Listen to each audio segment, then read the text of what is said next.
धन्यवाद अध्यक्ष जी। अध्यक्ष जी, अभी श्री नारायण स्वामी जी ने 3 बिल सदन में चर्चा के लिए रखे हैं। लोकपाल विधेयक, संविधान संशोधन का 116वां विधेयक और विसल ब्लोअर विधेयक। जिस उत्तेजना में, जिस मुद्रा से मंत्री जी ने ये बिल सदन में पेश किया, उससे लगता है सरकार बहुत नाराजगी में ये बिल लेकर आई है। अध्यक्ष जी, आपने अनेक मंत्रियों को बिल प्रस्तुत करते देखा होगा। चूंकि बिल पारित कराना होता है, इसलिए मंत्री बहुत शांति से, शांत मुद्रा में बिल रखते हैं और हाथ जोड़कर अंत में प्रार्थना करते हैं कि इस बिल को सर्वसम्मति से पारित करिए। लेकिन वो तो लगता था लड़ने के लिए तैयार थे। बजाय बिल के प्रावधानों पर बोलने के लिए वो एक राजनीतिक भाषण कर रहे थे। आवाज पर आप टिप्पणी कर सकते हैं, मैं नहीं कर सकती, लेकिन मैं उनकी भाव और मुद्रा की बात कर रही हूं। अध्यक्ष जी, पिछले 1 वर्ष से इस देश में लोकपाल की चर्चा हो रही है और अन्ना हजारे जी के जन आंदोलन ने इस चर्चा को और गर्मा दिया है। इसलिए देश बहुत उत्सुकता से ये प्रतीक्षा कर रहा था। देश बहुत उत्सुकता से ये प्रतीक्षा कर रहा था कि शीतकालीन सत्र में सरकार एक बिल लेकर आएगी, जिस बिल में से एक सशक्त, एक प्रभावी लोकपाल निकलेगा, जो भ्रष्टाचार पर करारी चोट करेगा और लोगों को भ्रष्टाचार से मुक्ति दिलाएगा। लेकिन मुझे खेद के साथ कहना पड़ता है कि जो बिल सरकार लेकर आई है, उसमें इतनी त्रुटियां हैं, इतनी खामियां हैं कि उसने हम सबकी उम्मीदों पर पानी फेर दिया है। अध्यक्ष जी, ये बिल संविधान के महत्वपूर्ण प्रावधानों का उल्लंघन करता है। ये बिल एक कमजोर और सरकारी लोकपाल पैदा करता है।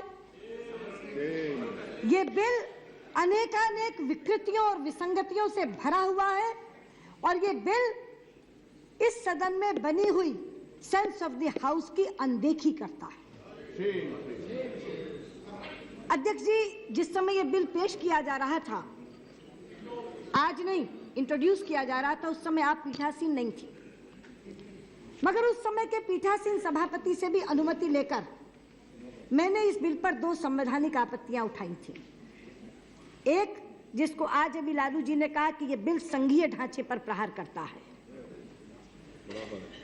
और दूसरा, ये बिल संविधान सम्मत आरक्षण का प्रावधान नहीं करता।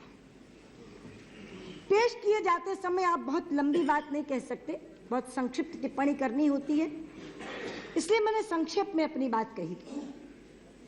लेकिन आज मैं विस्तार से अपनी बात कहना चाहूंगी और इन चारों आरोपों को जो मैंने इस बिल पर लगाए हैं, तर्क और तथ्य के साथ इस सदन में पुष्ट करना चाहूंगी। अध्यक्ष जी, हमारे देश के संविधान के कुछ बुनियादी सिद्धांत हैं। बहुचर्चित केशवानंद भारती केस में सुप्रीम कोर्ट ने यह कहा कि भारतीय संविधान में किसी भी तरह का संशोधन संसद कर सकती है, पर बुनियादी सिद्धांतों के साथ छेड़छाड़ नहीं कर सकती। और वो basic features of the constitution जो उन्होंने लिखे, उसमें फेडरल स्ट्रक्चर, देश के संघीय ढांचे को भी एक बुनियादी सिद्धांत माना। इस बुनियादी सिद्धांत को पुष्ट करने के लिए हमारे संविधान के 7वें शेड्यूल में 3 सूचियां बनाई गई है। एक सूची है सेंट्रल लिस्ट, यूनियन लिस्ट, केंद्र की सूची, संघ की सूची। एक सूची है स्टेट लिस्ट, राज्यों की सूची, और एक सूची है कॉन्करेंट लिस्ट, समवर्ती सूची। तीनों सूचियों में अलग अलग विषय वर्णित किए गए हैं। संघ की सूची पर भारतीय संसद कानून बना सकती है, राज्यों की सूची पर कानून बनाने का अधिकार केवल राज्य की विधानसभाओं को है, समवर्ती सूची पर दोनों बना सकते हैं, लेकिन अगर एक ही विषय पर दोनों ने बना दिया तो केंद्र का कानून प्रभावी होगा। ये हमारे यहाँ प्रावधान है। अब मैं आपको ये बताना चाहती हूँ कि ये बिल लोकपाल और लोकायुक्त दोनों का प्रावधान कर रहा है। लोकपाल केंद्र सरकार के कर्मचारियों के भ्रष्टाचार को देखेगा और लोकायुक्त राज्य सरकारों के कर्मचारियों के भ्रष्टाचार को देखेगा। और ये राज्य सरकारों के कर्मचारी, ये हमारे यहाँ स्टेट लिस्ट का विषय है। ये मेरे पास संविधान है, संविधान की 7वीं सूची और उसकी दूसरी लिस्ट नंबर 2 स्टेट लिस्ट, उसकी एंट्री 41, प्रविष्टि 41, 7th schedule list 2 state list entry 41, state public services. यानी राज्य सरकार के कर्मचारियों के बारे में कोई भी कानून बनाने का अधिकार इस देश में राज्य की विधानसभाओं को दिया गया है। लेकिन इसी संविधान में 2 धाराएं ऐसी हैं जहां राज्यों के विषय पर भी केंद्र कानून बना सकता है, और वो 2 धाराएं हैं, एक है 252 और एक है 253। मैं वो दोनों के भी शीर्षक आपको पढ़ के सुनाती हूँ। 252 कहता है, power of parliament to legislate for 2 or more states by consent and adoption of such legislation by the other states। यानी 2 राज्य अगर सरकार से कहें कि आप अमुक विषय पर बिल बना दो, तो भारतीय संसद बना सकती है, और बाकी राज्यों के लिए एक इनेबलिंग प्रोविजन देती है कि अगर आप भी इस बिल को अपनाना चाहें तो आप अपना सकते हैं। दूसरा है 253, article 253, legislation for giving effect to international agreements, जिसका जिक्र अभी नारायण स्वामी कर रहे थे। अध्यक्ष जी, जिस समय इस सदन में चर्चा हो रही थी सेंस ऑफ द हाउस लेने के लिए, तो जो 3 विषय नेता सदन ने रखे थे उसमें एक विषय यह भी था कि क्या लोकपाल और लोकायुक्त एक साथ बनाया जा सकता है, एक एक्ट के अंतर्गत बनाया जा सकता है। उस समय भी मैंने यहां खड़े होकर कहा था कि बनाया जा सकता है, मगर रास्ता 252 का अख्तियार करें। ये मेरा भाषण है। अध्यक्षा जी, इसके बाद वे 3 प्रश्न आते हैं जो नेता सदन ने हमारे विचार के लिए अपने वक्तव्य में उठाए हैं। एक विषय है, क्या एक ही एक्ट से लोकपाल और लोकायुक्त बन सकता है? संविधान का अनुच्छेद 252 हमें यह अधिकार देता है कि 2 राज्यों के समर्थन से ये लोकसभा एक इनेबलिंग प्रोविजन के साथ ऐसा कानून बना सकती है जिसे बाद में राज्य स्वीकार कर सके। मैं कहना चाहती हूं कि अनुच्छेद 252 को हम देख लें। उसमें यह लिखा है, power of parliament to legislate for 2 or more states by consent and adoption of such legislation by any other state. इसके तहत हम एक ही बिल से लोकपाल और लोकायुक्त बना सकते हैं, 2 राज्यों के समर्थन से बना दें, बाकी राज्यों के लिए एक इनेबलिंग प्रोविजन बना दें जिससे राज्य सरकारें उसको अडॉप्ट कर सके, ताकि कोई राज्य सरकार ये ना कह सके कि हमारे पास कोई मॉडल बिल नहीं है। जब जब सरकार से अलग से भी बात हुई तो हमने ये कहा कि 252 का रास्ता अख्तियार कर लीजिए, एक बिल बना दीजिए, ताकि राज्य सरकारों की इच्छा होगी, अगर वो उस बिल को लेना चाहेंगे तो जस का तस ले लेंगे, संशोधित रूप में लेना चाहेंगे तो संशोधित रूप में ले लेंगे, और नहीं लेना चाहेंगे तो नहीं लेंगे, लेकिन ये 252 का रास्ता अख्तियार कर लीजिए। आज सरकार ने मंशा तो ये दिखाई कि हम सरकारों, राज्य सरकारों पर थोपना नहीं चाहते, स्टेट लेजिस्लेचर भी बिल बना सकती है, लेकिन रास्ता अख्तियार किया 253 का। अभी जो नारायण स्वामी कह रहे थे कि लेजिस्लेटिव कॉम्पिटेंस का विषय उठाता, नहीं नारायण स्वामी जी, लेजिस्लेटिव कॉम्पिटेंस का विषय नहीं उठा था। 253 के तहत आपके पास पावर है ये कहकर हमने ये कहा था कि विषय ये है कि क्या 253 के नीचे का बिल मैंडेटरी है या ऑप्शनल है। हमने ये कहा था कि 253 के नीचे अगर बिल बनाओगे तो बिल मैंडेटरी होगा। आप चाहते हो कि बिल ऑप्शनल हो, आप ऑप्शन देना चाहते हो, और आपने कॉन्स्टिट्यूशन अमेंडमेंट में दी है। मैं पढ़ के सुनाती हूँ, 323D, there shall be a Lokayukta for every state, the powers of superintendence and direction relating to holding a preliminary inquiry, causing an investigation to be made and prosecution of offences in respect of complaints made to the Lokayukta under any law for the prevention of corruption made by Parliament or the state legislature as the case may be shall vest in the Lokayukta। आपकी मंशा यही है हमारे वाली कि राज्य सरकारों पर यह थोपा न जाए, और इसीलिए आपने दोनों ऑप्शन दी कॉन्स्टिट्यूशन अमेंडमेंट में। आप इससे संवैधानिक दर्जा दे रहे हैं लोकपाल और लोकायुक्त को। तो आपने कहा कि पार्लियामेंट लॉ बनाए या स्टेट लेजिस्लेचर्स लॉ बनाए, लोकपाल और लोकायुक्त को संवैधानिक दर्जा इससे मिलेगा। और आपकी ये बात कपिल सिब्बल जी ने टाइम्स ऑफ इंडिया के अपने एक बयान में कही, इस मंशा को जाहिर किया। On quote Kapil Sibal, we are not saying the law if enacted by parliament would be a must for the states. The model law is incorporated in the Lokpal and Lokayukta bill is an enabling legislation for the state legislatures to adopt in its entirety or such of those provisions which they consider appropriate to adopt, Sibbal said. लेकिन ये सरकार इतनी confused है कि आज पूरे का पूरा भाषण नारायण स्वामी ने बदल दिया। आज वो कह रहे हैं कि हमने तो मैंडेटरी ही बनाया है, हमने तो इसलिए बनाया है कि वरना गुजरात जैसा घटेगा, कोई राज्य लोकायुक्त बना नहीं पाएंगे। इनके दो मंत्री दो स्वर में बोल रहे हैं। कपिल सिब्बल कह रहे हैं कि हमने ये बिल बनाया है ऑप्शन के साथ रखते हुए, और वहां मेरा जवाब यह है कि कपिल जी 253 के नीचे ऑप्शन दी ही नहीं जा सकती। 253 के नीचे बना हुआ लॉ मैंडेटरी होता है। और आपके बयान का जवाब देने के लिए मैं लॉ कमीशन की रिपोर्ट लेकर आई हूं अपने साथ, 186th report of law commission of India. इसमें एक प्रश्न उठा था अध्यक्ष जी कि क्या 252 के तहत बनाए हुए बिल को 253 में अमेंड किया जा सकता है। कपिल जी गौर करिए, लॉ कमीशन ने क्या कहा। If Parliament had passed the amending law of 1978 under Article 253, there would have been no need for the states to pass resolutions in their legislatures or to adopt the amending law of 1978. After all, the idea is to have uniform laws in all the states if they are made to implement decisions taken at international conferences. दोबारा पढ़ूं। After all, the idea is to have uniform laws in all the states if they are made to implement decisions taken at international conferences. और आपने ये bill international conference के लिए ही बनाया, क्योंकि इस बिल के प्रियम्बल में ही लिखा है। बिल का प्रियम्बल देखिए,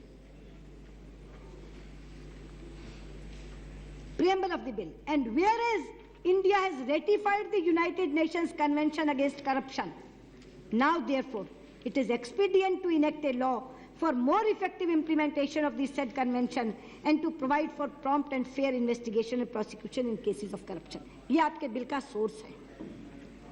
United Nations convention against corruption को अमली जामा पहनाने के लिए आप ये बिल बना रहे हैं, इसलिए 253 का सहारा ले रहे हैं। लेकिन आप कहते हैं कि 253 के नीचे बना हुआ बिल ऑप्शनल है। आपके मंत्री आज मूव करते हुए कहते हैं 253 के नीचे बना हुआ लॉ मैंडेटरी है। आपका कॉन्स्टिट्यूशन अमेंडमेंट कहता है कि नहीं, हम तो ऑप्शन देना चाहते हैं, हम राज्यों पर लादना नहीं चाहते। आपका मंत्री मूव करते हुए कहता है हम राज्यों पर लादना चाहते हैं। तो पहले तय तो कर लीजिए आप चाहते क्या है। और अगर आप मैंडेटरी लॉ बना रहे हैं तो उसमें एक खतरा ये पैदा होता है, जो अभी लालू जी ने कहा कि संघीय ढांचा कहाँ आहत होता है, कि फिर तो राज्यों के विषय पर अगर कभी भी भारतीय संसद कानून बनाना चाहेगी, केंद्र सरकार बनाना चाहेगी और उन विषयों में हस्तक्षेप करना चाहेगी, तो किसी एक देश के साथ संधि कर लेगी किसी तरह की, और उसके नीचे ये बिल ले आएगी।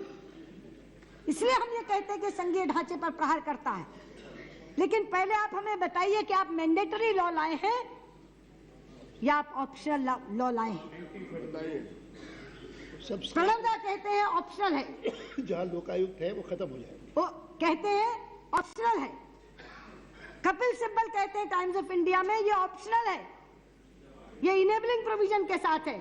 लेकिन आज कलई खुल गई जब नारायण स्वामी खड़े होकर कह रहे हैं नहीं ये तो मैंडेटरी है। मैंडेटरी है, इसका अर्थ पता है आपको क्या होगा।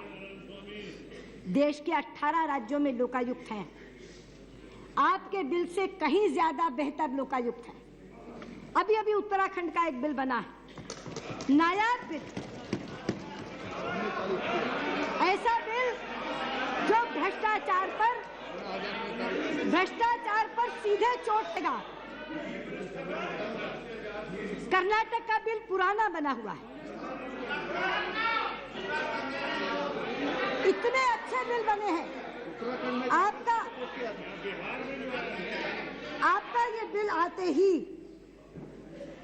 ये बिल आते ही वो खत्म हो जाएंगे।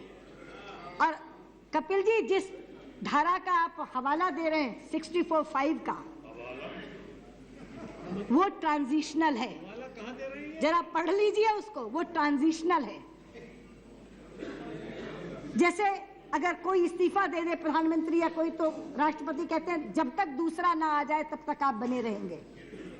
उसको ट्रांजिशन कहते हैं। वो ट्रांजिशनल पीरियड है कि जब तक वो राज्य इसको अडॉप्ट ना कर लें तब तक वो ट्रांजिशन रहेगा। मैं आपसे प्रश्न करती हूं कि जिन 9 राज्यों में बिल नहीं है, क्या ये बिल पारित होते ही उन पर लागू नहीं हो जाएगा? क्योंकि वहां तो कोई ट्रांजिशनल क्लॉज का सवाल नहीं। इसलिए पहले अपना कंफ्यूजन दूर करिए। मेरे कुछ प्रश्न है कपिल जी आपसे।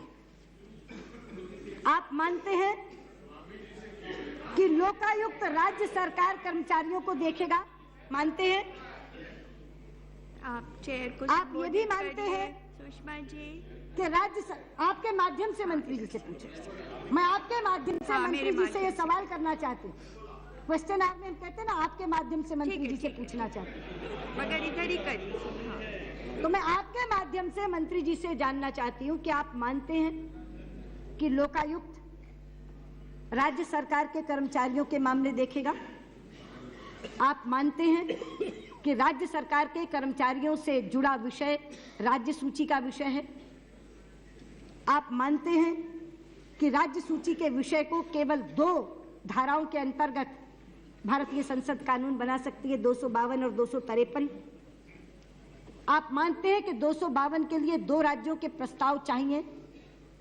आप मानते हैं कि वो 2 राज्यों के प्रस्ताव आपके पास नहीं है?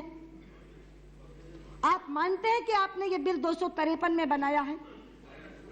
आप मानते हैं कि ये बिल आपने यूनाइटेड नेशंस अगेंस्ट करप्शन को अमली जामा पहनाने के लिए बनाया है? तो ये भी मानिए कि 253 के नीचे बना हुआ लॉ मैंडेटरी है, ऑप्शनल नहीं है। और एक ऐसा बिल ला करके आपने केवल देश के संघीय ढांचे पर आहत ही नहीं किया है, बल्कि जो राज्य भ्रष्टाचार से प्रभावी ढंग से लड़ रहे हैं उनके ढार को कुंद करने का अपराध किया है।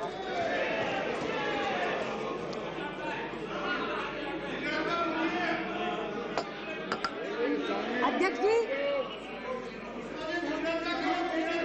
मेरा दूसरा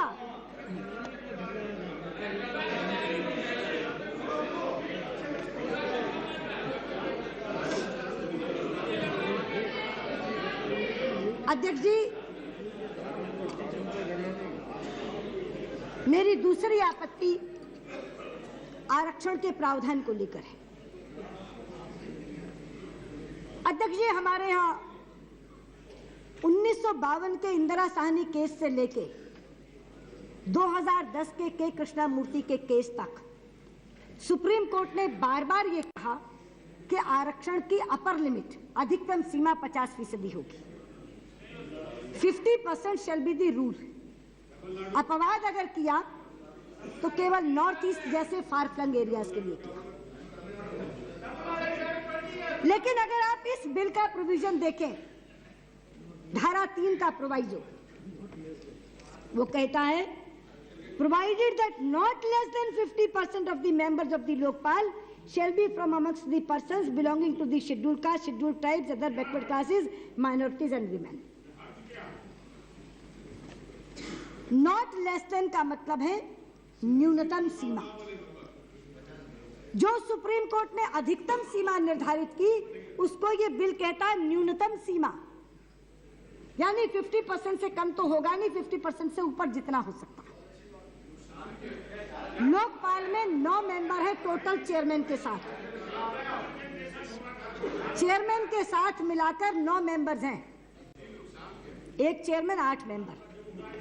9 में से नॉट लेस देन 50% का मतलब है 5 आरक्षित हो गए। आप 7 भी कर सकते हैं, आप 8 भी कर सकते हैं, आप 9 के 9 भी कर सकते हैं। ये बिल आपको ये कहता है। जिस समय मैंने ये बात रखी तो बाद में लालू जी ने बोलते हुए कहा कि ये सीमा तो नौकरियों के लिए है। और बड़ी हुंकार भरी सहमति उधर से आई संसदीय कार्य मंत्री की। This is the point. संसदीय कार्य मंत्री जी, मैं आपको कहना चाहती हूं, this is not the point Pawan भाई, क्योंकि अगर नौकरियों के लिए 50% की सीमा है तो संवैधानिक पदों के लिए तो आरक्षण है ही नहीं। संवैधानिक संस्थाओं के लिए भी आरक्षण है ही नहीं। तो जुडिशरी में लाओ, इलेक्शन कमीशन में लाओ, संवैधानिक पदों पर। और आपकी स्टैंडिंग कमेटी ने ये कहा कि ये आरक्षण वांछित नहीं है। ये मेरे पास स्टैंडिंग कमेटी की रिपोर्ट है। The committee also believes that although the institution of Lokpal is a relatively small body of 9 members and specific reservation cannot and ought not to be provided in the Lokpal institution itself. ये है standing committee का recommendation. cannot and ought not to be, 9 मेंबरों की body में नहीं दिया जा सकता और नहीं दिया जाना चाहिए, ये उन्होंने कहा। संवैधानिक पद क्या है? राष्ट्रपति, उपराष्ट्रपति, प्रधानमंत्री, मंत्रिपरिषद, सुप्रीम कोर्ट। उसके बाद संवैधानिक संस्थाएं क्या है? Supreme court, CEC, CBC, CAG. संवैधानिक संस्थाओं में हमारे यहाँ आरक्षण का प्रावधान नहीं है। लेकिन आज एक बात कहते हुए मुझे गर्व महसूस होता है। आज एक बात कहते हुए गर्व महसूस होता है। सुनिए, खिलाफ नहीं हूं, सुनिए। आज मुझे एक बात कहते हुए गर्व महसूस होता है अध्यक्ष जी,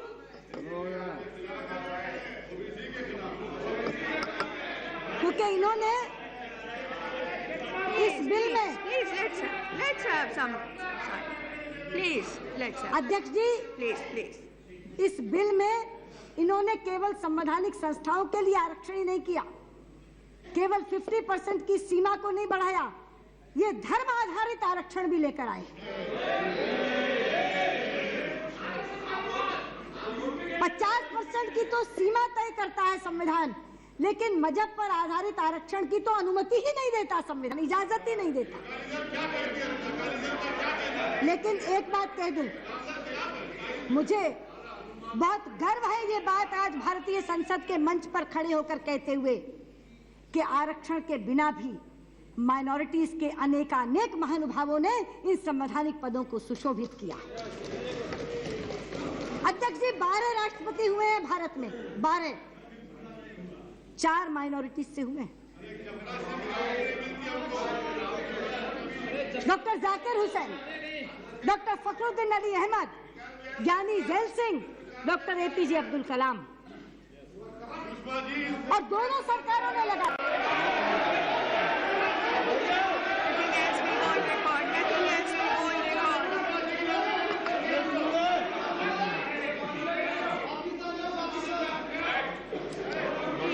Not to be recorded.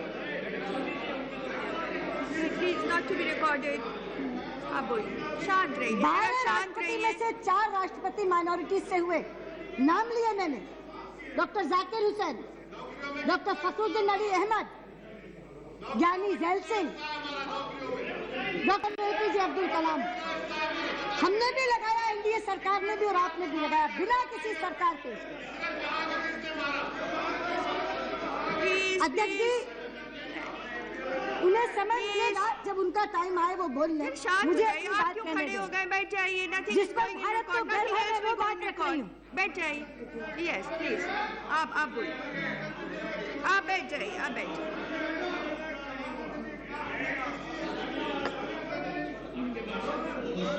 Please take your seat, आप बैठ जाइए, स्थान ग्रहण कर लीजिए अपना, बैठ जाइए, बैठिए।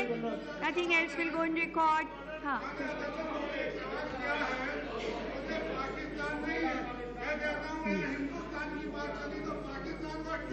किसी ने नहीं कहा बैठिए, बैठिए। Nothing else will go in record. अध्यक्ष जी, जो मैं बोल रही हूँ वो रिकॉर्ड पे जा रहा है ना। Nothing else will go in record. जो मैं बोल रही हूँ वो रिकॉर्ड पे जा रहा है। बैठ जाइए, वो रिकॉर्ड में नहीं जा रहा है। और कुछ मैं नहीं। हिंदुस्तान की बात कर रही हूँ, गर्वीले हिंदुस्तान की, और गर्व से कर रही हूँ।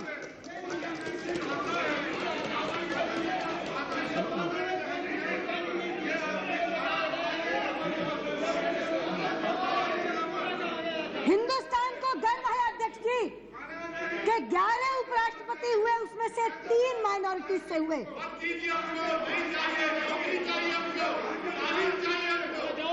ये नौकरी के लिए नहीं है बिल।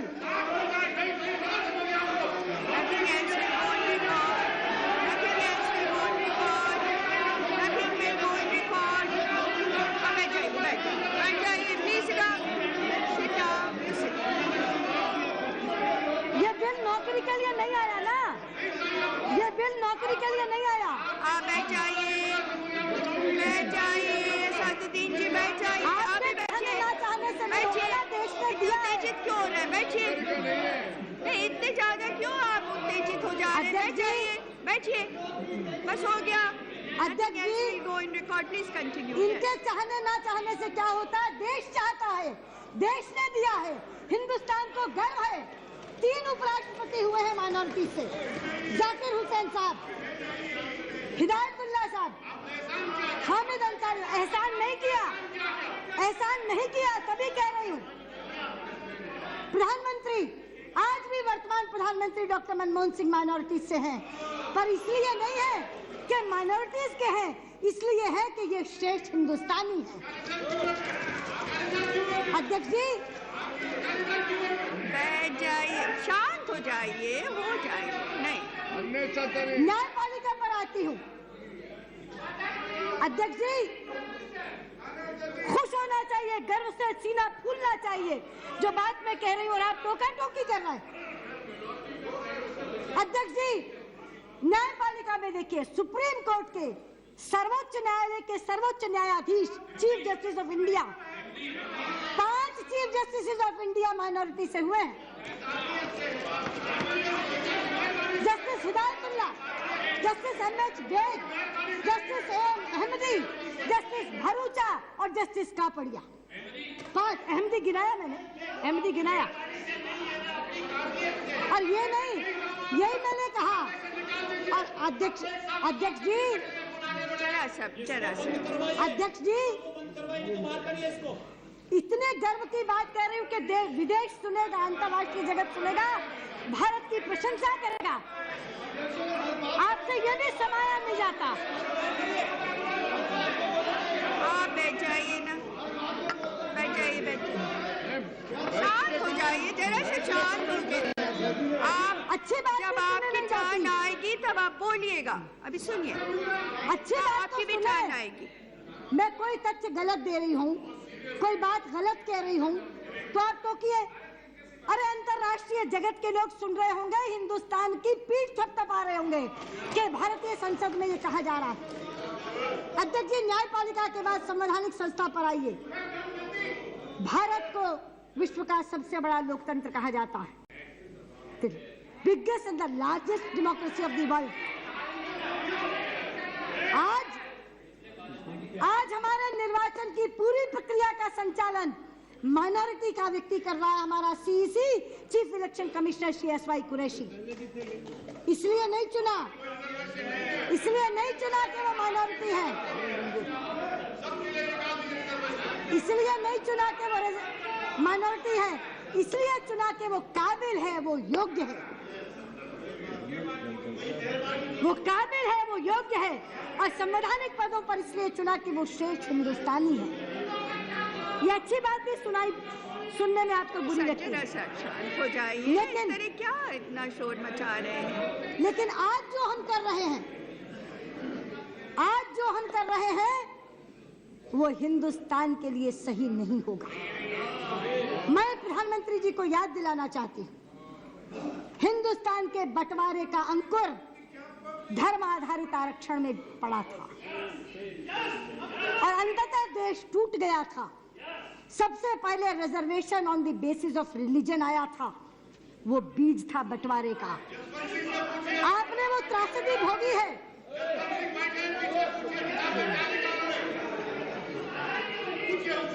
प्रधानमंत्री जी, आपने वो त्रासदी भोगी है, आपने वो पीड़ा सही है और आप अपने राज्य में ये कर रहे हैं। आपने एक शेर पढ़ा था एक बार इस सदन में हमें संबोधित करते हुए। आज मैं उसी शेर को आपको मुखातिब करते हुए कहती हूँ। तारीख की आंखों ने वो दौर भी देखे हैं, लम्हों ने खता की थी, सदियों ने सजा पाई। आज है वो ये लम्हा, आज है वो लम्हा। हम करने क्या जा रहे हैं? मजहब पर आधारित आरक्षण।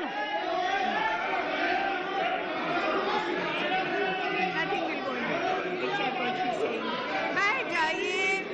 अब बार बार में क्यों खड़े हो जा रहे हैं?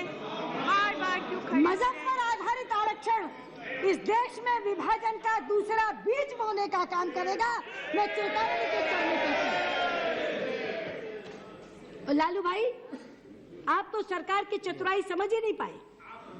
सुबह इन्होंने आपसे वो मामला उठवा दिया और आपकी बात मान ली, और उसी शाम को आपकी थाली में से हिस्सा लूट लिया।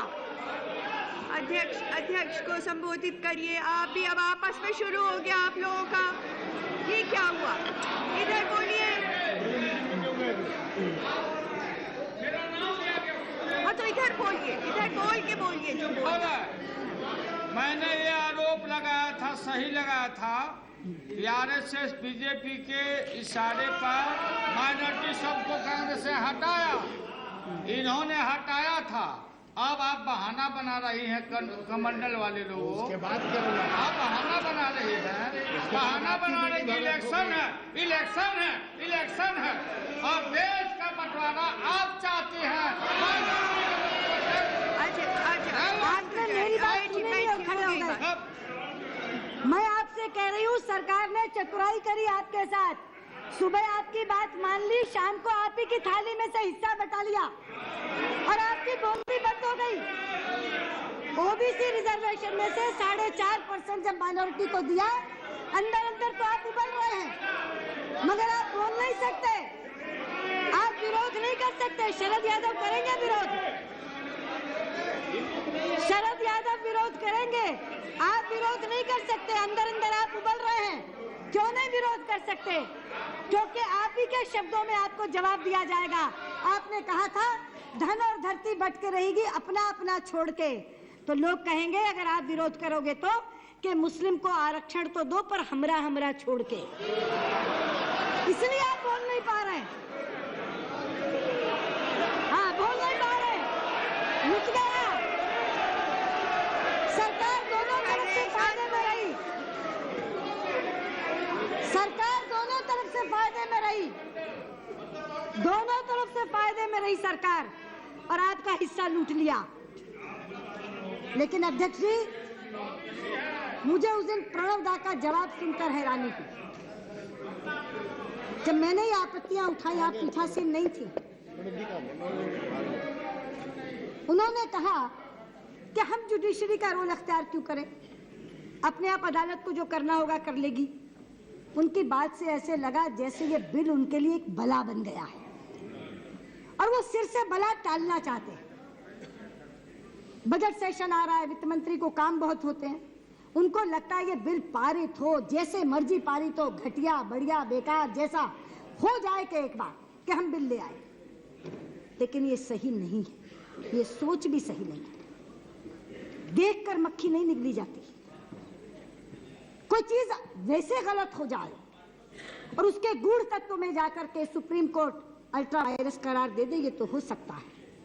लेकिन एक चीज पेटेंटली अनकॉन्स्टिट्यूशनल सामने है, और जिस सदन में इतने बड़े बड़े संविधान विशेषज्ञ बैठे हैं, अब चिदम्बरम जी का गृह मंत्री के नाते हमारा विरोध होगा, पर वो एक नामी गिरामी वकील हैं, इसमें तो कोई संदेह नहीं।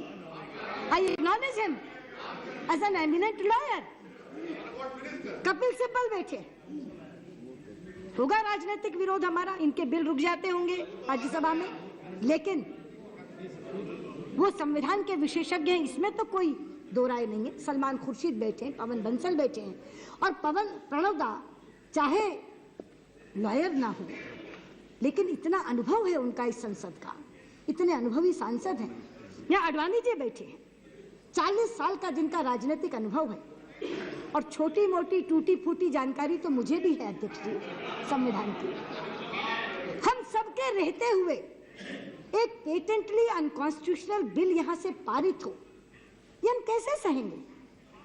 इसलिए मैंने इनसे कहा है, मेरे 2 संशोधन है। पहले वाले में संघीय ढांचे पे मेरा संशोधन कॉन्स्टिट्यूशन अमेंडमेंट में है, जहां मैंने कहा कि अंडर आर्टिकल 252 शब्द जोड़ लो, आप उसको स्वीकार कर लो, 2 राज्यों के प्रस्ताव मंगा लो और बिल 252 के नीचे ले आओ। यहां मेरा संशोधन है कि मजहब आधारित आरक्षण संविधान सम्मत नहीं है, इसलिए उसको संविधान सम्मत बना दो। ये मेरा पहला आरोप जो मैंने लगाया था कि बिल संविधान के प्रावधानों का उल्लंघन करता है, उसके संदर्भ में मैंने ये तर्क और तथ्य दिए। मेरा दूसरा आरोप था, ये बिल बहुत कमजोर और सरकारी लोकपाल निकालता है। अध्यक्ष जी, चाहा तो हमने ये था कि सीबीआई को सरकारी शिकंजे से मुक्त किया जाए, मगर हुआ उल्टा। सीबीआई तो सरकारी शिकंजे से निकली नहीं, पर लोकपाल शिकंजे में आ गया। ऐसा बिल लाए हैं, उसकी अपॉइंटमेंट देखो तो कमेटी में सरकारी पक्ष की बहुलता, उसका रिमूवल देखो तो केवल सरकार के पास, यहां तक कि उसकी कार्यप्रणाली देखो तो कहते हैं कि जो इंक्वायरी विंग और प्रोसिक्यूशन विंग का डायरेक्टर होगा वो भी सेंट्रल केंद्र सरकार पैनल देगी, उससे होगा। यहां तक कि उसका सेक्रेटरी भी जो होगा वो सेंट्रल गवर्नमेंट के पैनल से होगा। बेचारा लोकपाल जो अपना सचिव भी नहीं चुन सकेगा। अपॉइंटमेंट में इन्होंने कहा है प्रधानमंत्री, speaker, leader of the opposition, chief justice of India के बाद jurist nominated by the government. मेरा संशोधन है, वो प्रेसिडेंट का मतलब गवर्नमेंट होता है कि जब चीफ जस्टिस ऑफ इंडिया हमने रख लिया तो जूरिस्ट की क्या जरूरत है? भारत के सर्वोच्च न्यायालय के सर्वोच्च न्यायाधीश जिस पैनल में है वहां जूरिस्ट की क्या आवश्यकता है? मेरा संशोधन है कि वहां नेता प्रतिपक्ष राज्यसभा को साथ में रखा जाना चाहिए, क्योंकि दोनों सदनों के सांसद इसके घेरे में आ रहे हैं। एनएचआरसी में भी जिस पैनल में आप हैं, मैं हूं, नेता प्रतिपक्ष राज्यसभा है, प्रधानमंत्री है और एक मंत्री है, लॉ मिनिस्टर, तो वैसा बना सकते हैं। लेकिन चीफ जस्टिस ऑफ इंडिया के रहते जूरिस्ट की आवश्यकता नहीं है। अगर दोनों नेता सदन होंगे, एक चीफ जस्टिस ऑफ इंडिया होंगे, तो सरकारी पक्ष की बहुलता कम होगी, वो टिल्टेड होगा इंडिपेंडेंट की तरफ। इसलिए वो मेरा एक संशोधन है इसमें। तो अपॉइंटमेंट में सरकारी पक्ष की बहुलता हटाने का तरीका तो और भी निराला। सुप्रीम कोर्ट को रेफरेंस कौन कर सकता है? सरकार। प्रेसिडेंट लिखा है, प्रेसिडेंट का मतलब सरकार, या 100 सांसदों के ज्ञापन से सरकार। तीसरा तो बड़ा ही मजेदार है, अगर किसी व्यक्ति को, अगर किसी भारत के नागरिक को जो शिकायत करता हो, अगर उसके मन में ये भाव आ जाए कि ये लोकपाल सरकार का पक्ष ले रहा है, मेरे प्रति पूर्वाग्रह रख रहा है, तो वो अर्जी देगा सरकार को।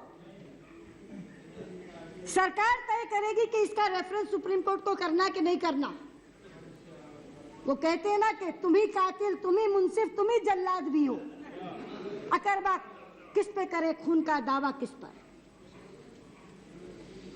इन्हीं के बारे में तो उसको शिकायत कि सरकार के लिए पक्षपात कर रहा है लोकपाल, और अर्जी दे इन्हीं को। मुंसिफी यही करेंगे, ये तय करेंगे कि उसकी इस एप्लीकेशन को सुप्रीम कोर्ट में भेजा जाए कि नहीं भेजा जाए। कहीं विश्व भर में देखा है ऐसा? तो जिसकी नियुक्ति इनके हाथ में, जिसका हटाना इनके हाथ में, पदमुक्त करना इनके हाथ में, और बाकी तो आप हैरान हैं। आप प्रोवाइजो 10 पढ़िए, मैं तो पढ़ रही थी और हंस रही थी।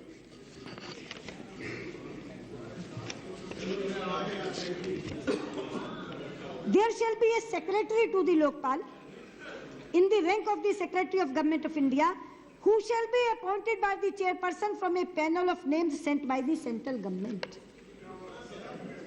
There shall be a director of inquiry and director of prosecution, not below the rank of additional secretary to the Government of India or equivalent, who shall be appointed by the chairperson from a panel of the central government, sent by the central government. एक बेचारा लोकपाल जिसको अपना सचिव, अपना secretary रखने की भी स्वतंत्रता नहीं है। इंक्वायरी विंग का डायरेक्टर इनका पैनल से चुनेगा, प्रोसिक्यूशन विंग का डायरेक्टर इनके पैनल से चुनेगा और सेक्रेटरी भी इनके पैनल से चुनेगा। हटाया इनके द्वारा जाएगा, नियुक्त इनके द्वारा किया जाएगा और आप ये कहते हैं कि वो बड़ा प्रभावी होगा, वो बड़ा स्वतंत्र होगा, वो बड़ा निष्पक्ष होगा। ये कैसे हो सकता? इसलिए मैंने कहा कि सरकारी शिकंजे में जकड़ा हुआ लोकपाल, और जहां तक उसके अधिकार का सवाल है, उसमें है ऑन ए कंप्लेंट एक ऐसा लोकपाल बन रहा है जो सुओ मोटो यानी स्वतः किसी केस का संज्ञान भी नहीं ले सकता। हर जुडिशियल बॉडी ये करती है। मुझे तो मालूम है कि एक बार तो पोस्ट कार्ड के ऊपर संज्ञान ले लिया था, उसको PIL बना लिया था सुप्रीम कोर्ट के जस्टिस ने। पोस्ट कार्ड, कितनी खबरें समाचार पत्रों में छपती हैं, कितनी जानकारियां उसके अपने पास आती हैं, लेकिन सुओ मोटो संज्ञान लेने का भी अधिकार लोकपाल को नहीं है। इस बिल में मैंने संशोधन दिया है कि वो सुओ मोटो शब्द डालो, लेकिन मैं जो कह रही हूं कि सरकारी लोकपाल, कमजोर लोकपाल, तो ये सारे तर्क मेरे उस तरफ जाते हैं कि सरकारी शिकंजे में जकड़ा हुआ लोकपाल है, निष्प्रभावी लोकपाल है और ये निष्पक्षता से काम नहीं कर सकता, ऐसा लोकपाल है। तीसरी बात मैंने कही थी कि अनेकानेक विकृतियों और विसंगतियों से भरा हुआ बिल है। मैं एक एक विसंगति आपके सामने रखूंगी, आप सुनकर हैरान होंगे। पहली विसंगति है प्रधानमंत्री को दायरे में लाने की। मतभेद है सदन में, कुछ लोग चाहते हैं प्रधानमंत्री होने चाहिए, कुछ चाहते हैं नहीं होने चाहिए, लेकिन हम चाहते हैं होने चाहिए।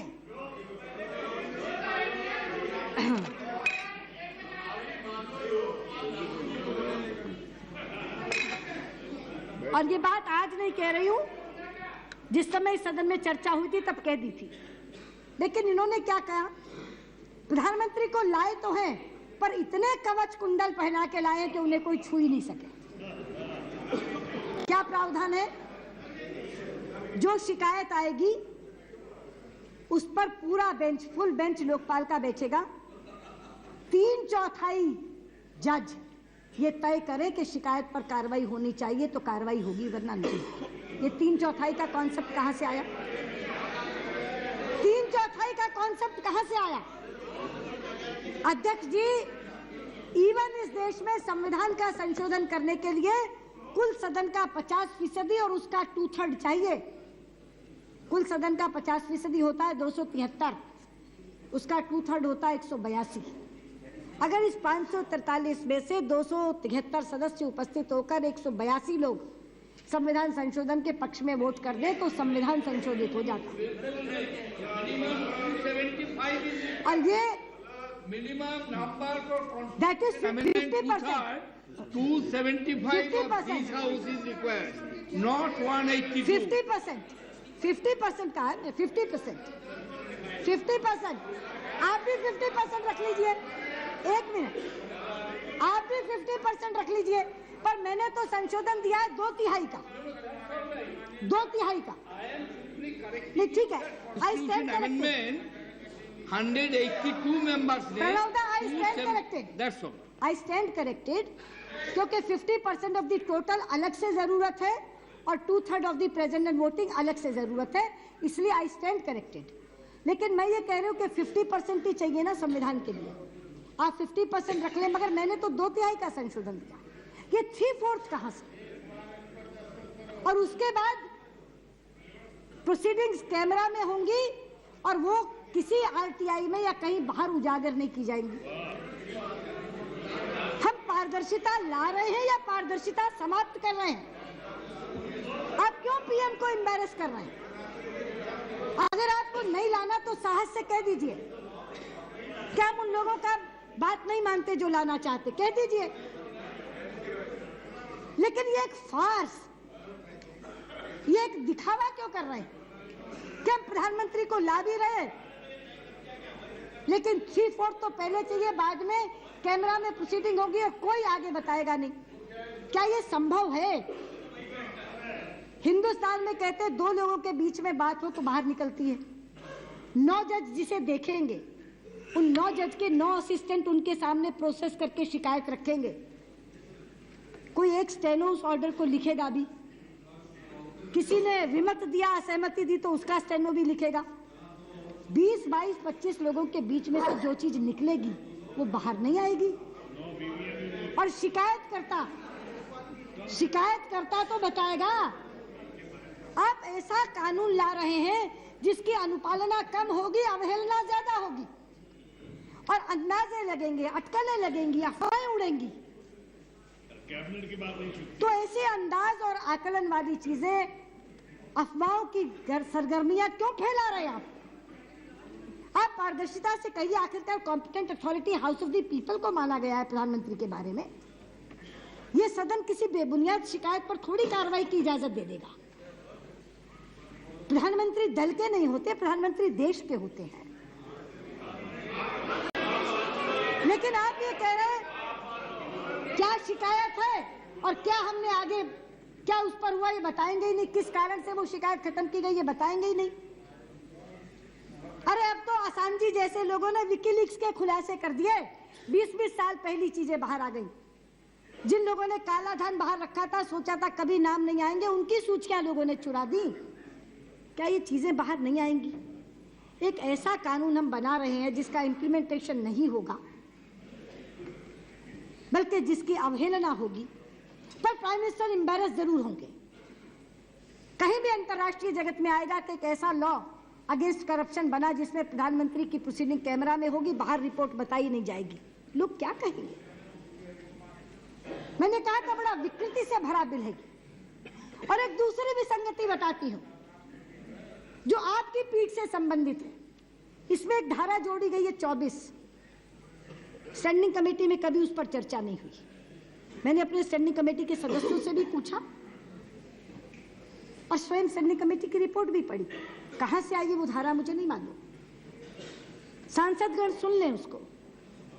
इसमें ये प्रावधान किया गया है कि एमपी अगर चार्जशीट भी होगा तो उसकी रिपोर्ट स्पीकर को या चेयरमैन राज्यसभा को भेजी जाएगी और आपसे कहा जाएगा कि आप कार्रवाई करिए चार्जशीट के बाद।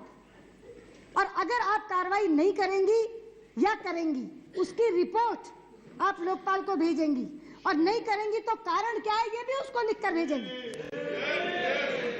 अध्यक्ष जी, मैं कहना चाहती हूं, इस लोकतांत्रिक व्यवस्था में ये सदन सर्वोच्च है और इस सदन में आपकी सत्ता सर्वोच्च है। आपकी किसी रूलिंग को कोर्ट में भी चुनौती नहीं दी जा सकती। लेकिन यह लोकपाल कह रहा है कि आप रिपोर्ट देंगे उसको। और ये आपने कैसे मान लिया? सपने आते हैं आपको, हंचेज होती हैं, क्या होता है आपको? हाँ, दुविधा में तो हमेशा ग्रस्त रहते हैं। आपकी सत्ता को तो कोर्ट में भी चुनौती नहीं दी जा सकती। किसी ने पढ़ा है ये बिल? स्टैंडिंग कमेटी में चर्चा नहीं हुई। कहां से आई है प्रावधान? कहां से आई ये धारा कि चार्जशीट होने के बाद आपके पास वो रिपोर्ट भेजेगा और आप एक्शन टेकन रिपोर्ट भेजेंगी उसको, और अगर एक्शन कोई नहीं लेंगी तो कारण लिखकर भेजेंगी। ये bill representation of people act के भी विरोधाभास में है। वहां तो कहते हैं कि कन्विक्शन के बाद भी अगर 2 साल का कन्विक्शन है और सुप्रीम कोर्ट में अपील पेंडिंग है तो आप चुनाव लड़ सकते हैं। चुनाव लड़के जीत कर आ सकते हैं, मगर यहाँ चार्जशीट के बाद ही सदस्यता से जा सकते हैं। इसलिए मैं आपसे कहना चाहती हूँ, कोई एक विसंगति नहीं है इसमें। तीसरी विसंगति देखिए, सीबीआई की कार्यशैली के बारे में हमने बहुत बार चर्चा करनी चाहिए। पिछली बार बोलते हुए मैंने कहा कि सीबीआई वो यंत्र है जो सरकार के अल्पमत को बहुमत में बदलता है। जितने के नाम मैंने लिए वो सब आज दोहराना नहीं चाहूंगी, लेकिन पिछले 3 महीने में 2 नई घटनाएं हो गई। चिदम्बरम जी के मामले में सीबीआई ने जाकर कह दिया इन्वेस्टिगेशन करने की कोई जरूरत नहीं है। डॉक्टर सुब्रमण्यम स्वामी ने जाकर याचिका दायर की कि मेरे पास वो सारा एविडेंस मैं फाइल में से निकाल सकता हूं जिसमें जांच की जरूरत है। तो सुप्रीम कोर्ट ने डॉक्टर सुब्रमण्यम स्वामी की याचिका पे कहा सीबीआई को कि फाइल दो ही नहीं, और वो फाइल देने के बाद वो मैजिस्ट्रेट के सामने गए। मैजिस्ट्रेट ने कहा मैं आपको सुनना चाहूंगा कि चिदम्बरम साहब को अभियुक्त बनाया जाना चाहिए कि नहीं बनाया जाना चाहिए। मैजिस्ट्रेट सुन रहा है कि अभियुक्त बनाया जाना चाहिए कि नहीं बनाया जाना चाहिए, लेकिन एक गृह मंत्री के खिलाफ कैसे सीबीआई कह दे कि हम जांच करने को तैयार है? उन्होंने सरेआम मना कर दिया। इसी तरह आंध्र प्रदेश की असेंबली में अल्पमत को बहुमत में लाने के लिए सीबीआई का दुरुपयोग किया गया। इसलिए हम चाहते थे कि सीबीआई सरकारी शिकंजे से निकले, लेकिन इन्होंने तो सीबीआई की ऐसी गुम्बदगिरी बनाई है। पहले उसका एक बॉस था, अब 4 बॉस बन गए। लोकपाल ग्रुप ए और बी के अधिकारी उसको भेजेगा, उसके लिए वो लोकपाल को रिपोर्ट करेगा। सीबीसी ग्रुप सी और डी के अधिकारी उसे भेजेगा, उसके लिए वो सीबीसी को रिपोर्ट करेगा। बाकी जो कोर्ट से डायरेक्ट उसके पास केसेस आएंगे, उसके लिए वो कोर्ट को रिपोर्ट करेगा। और ट्रांसफर, पोस्टिंग, प्रमोशन के लिए वो डीओपीटी के आगे माथा टेकेगा। सबसे ज्यादा नियंत्रण होता है प्रशासनिक और वित्तीय, जिसके हाथ में धन है और जिसके हाथ में ट्रांसफर पोस्टिंग है। आपने डायरेक्टर सीबीआई की अपॉइंटमेंट तो रख दी, लेकिन क्या सारे काम डायरेक्टर करेगा? उसके नीचे के सारे अफसरों का प्रशासन तो डीओपीटी के हाथ में है। इसलिए हमने ये कहा कि अगर सीबीआई को स्वतंत्र और निष्पक्ष बनाना है तो एक तो आप उसके इन्वेस्टिगेशन और प्रोसिक्यूशन विंग को अलग करिए सीबीआई के अंदर, और उसके बाद उसका प्रशासनिक और वित्तीय नियंत्रण लोकपाल को दे दीजिए, ताकि वो इनके शिकंजे से निकले, वो एक स्वतंत्र जांच एजेंसी के रूप में काम करे। और अगर ये हमारा ये सुझाव मानते हैं तो लोकपाल को एक एस्टैब्लिश्ड इन्वेस्टिगेटिंग एजेंसी मिल जाएगी, सीबीआई सरकारी शिकंजे से बाहर हो जाएगी और देश में भ्रष्टाचार से लड़ने का एक मजबूत तंत्र खड़ा हो जाएगा। मगर वो ये नहीं करेंगे। एक और विसंगति बताती, इसके अंदर एक धारा है 14, उसका एच देखिए। जब जब हम कहते थे कि लोअर ब्यूरोक्रेसी को आप लोकपाल में ले आओ, तो कहते थे नंबर देखा है आपने, 57 लाख कर्मचारी हैं, कैसे आएंगे? और अब आप 14H देखिए, हिंदुस्तान के सारे मंदिर, सारे मस्जिद, सारे गुरुद्वारे, सारे चर्च, सारे स्कूल, सारे अस्पताल, कोई संस्था नहीं बची, उनके प्रेजेंट डायरेक्टर, उनके एक्स डायरेक्टर्स, सारे के सारे लोग दायरे में ले आए। तो ये लोकपाल बेचारा दब जाएगा उनके नीचे।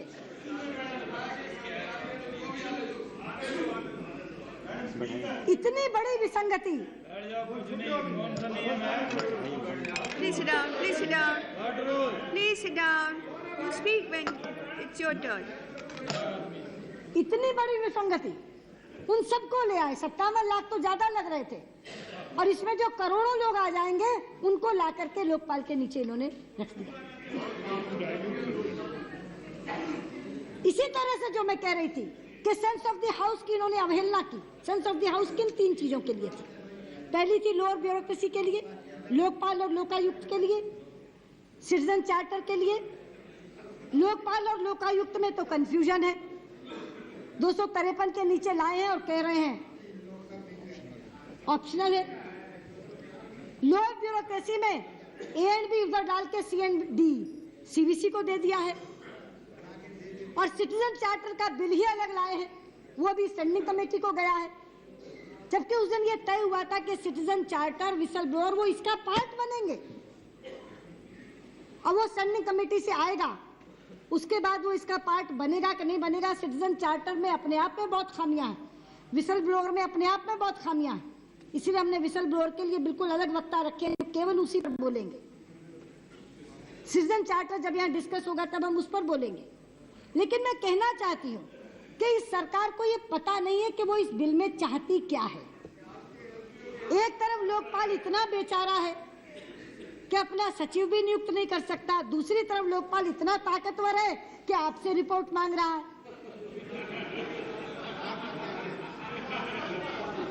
एक तरफ सीबीआई को अलग भी निकालना चाहते हैं, लेकिन उसके 4 बॉस भी बनाकर रख रहे हैं।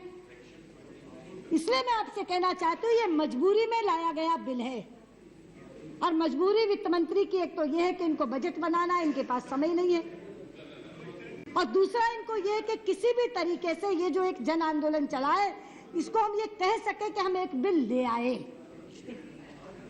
लेकिन अध्यक्ष जी, इस सदन की ये मंशा नहीं है और इस देश की भी ये मंशा नहीं है। हम चाहते हैं एक सशक्त लोकपाल आए, एक प्रभावी लोकपाल आए, एक संविधान सम्मत लोकपाल आए। इसलिए मैं इनसे कहना चाहती हूं कि या तो हमारे ये सारे संशोधन स्वीकार करके इस बिल को सुधारो, और नहीं तो मैं हाथ जोड़ के कहती हूँ इस बिल को वापस ले लो। इस बिल को वापस स्टैंडिंग कमेटी को भेज दो, वहां इस पर चर्चा हो, वापस चर्चा हो। आप 2 महीने बाद लाओ, 3 महीने बाद लाओ, 2 महीने या 3 महीने बाद भी बिल आएगा तो कोई आफत नहीं आ जाएगी, लेकिन कम से कम वो बिल,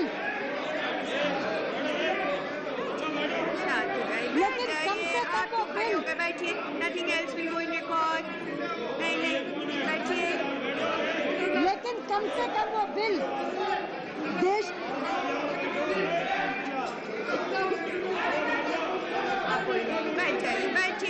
बैठ जाइए।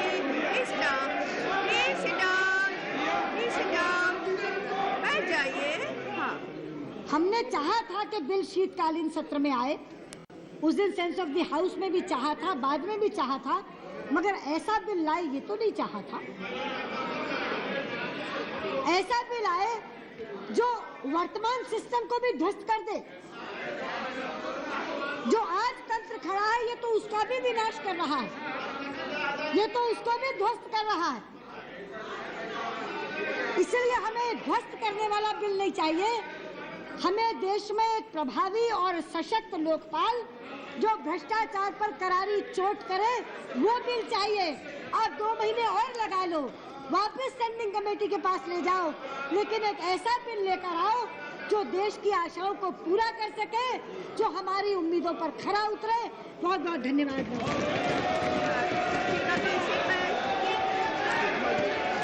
वेरी गुड, ब्रिलियंट, बहुत बढ़िया, बहुत बढ़िया, बहुत बढ़िया, सुपर, बहुत बढ़िया, बहुत अच्छा। आपकी बारी आएगी, आप बोलिएगा, हमें बोल लेने दीजिए, आप बैठ जाइए ना, आपकी बारी आएगी।